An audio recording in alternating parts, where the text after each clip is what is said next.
Lord, palakasin mo ako sa mga oras na ito. Bigyan mo pa ako ng maraming inspirasyon para makamove on sa buhay ko. Ako ngayon, Lord, ay nakalubog sa isang problema na hindi ko lubos maisip kung bakit dumating sa aking buhay ito. Nalilito at parang nawawala na ako. Parang walang makapitan. At alam kong walang makakaintindi ng aking kalagayan.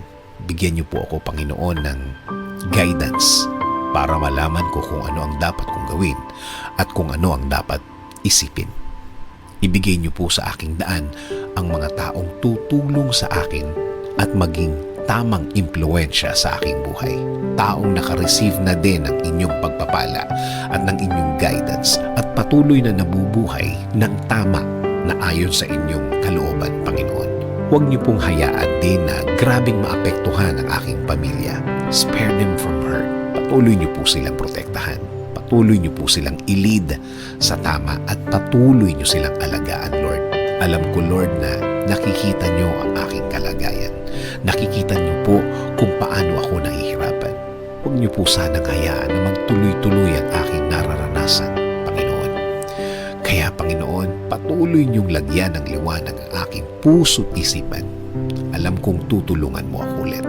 Alam kong gagaan ang lahat ulit. Alam kong hindi na magtatagal. Darating na ang tulong niyo sa akin. Dasal ko, Lord, na patuloy mo akong bigyan ng lakas para sa araw-araw. Para mas maharap ko ang mga problemang ito. Bigyan mo ko ng talino para mas alam ko kung ano ang gagawin sa problemang ito. Patuloy akong maniniwala at kakapit pa din sa inyong presensya, Panginoon. Kakapit sa pangako po ninyo na lagi kayong andyan para sa akin at sa aking pamilya. Magpo-focus ako sa inyong pagmamahal sa akin dahil alam ko na kapakanan ko pa rin ang mangingibabaw sa bawat mahirap na sitwasyon sa aking buhay.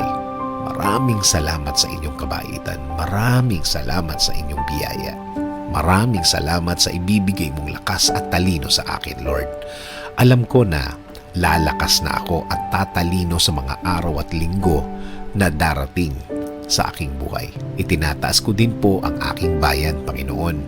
Bigyan niyo po ng guidance at inspirasyon ang Pilipinas at mga Pilipino ngayon dito po sa aming bayan at mga Pilipino sa ibang bansa. In Jesus' name I pray. Amen.